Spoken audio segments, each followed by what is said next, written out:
تلاوت کرنا، پھر مدرسہ جانا، اللہ کو راضی کرنا، اس کی عبادت کرنا، اسی کو دینی تعلیم بولتے ہیں بہن۔ اچھا بہن، یہ بتاؤ کیا آپ کے مدرسے میں انگریزی پڑھائی بھی ہوتی ہے؟ ہاں ہوتی ہے۔ جو میں معلوم کروں گی بتا سکو گی؟ ہاں بہن، کیوں نہیں۔ What is your name?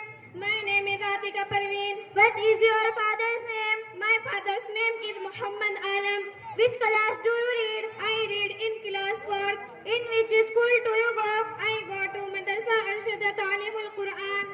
بہت اچھا بہن، آپ کو تو انگریزی بھی آتی ہے۔ اب آپ بتا سکتی ہو کہ غسل میں کتنے فرائض ہیں؟ ضرور، غسل میں 5 چیزیں فرائض ہیں۔ نمبر 1 صابن کا ہونا، نمبر 2 تولیے کا ہونا، نمبر 3 بالٹی کا ہونا، نمبر 4 شیمپو کا ہونا، نمبر 5 بدن کا پوچھنا۔ نعوذ باللہ، نعوذ باللہ، کہاں کا عید، کہاں کا رونا، بھاگ مدینہ گنبا چھوڑا، 1 گھنٹے سے دماغ کھائی ہے اور ایک بھی بار گنتی نہیں تھی۔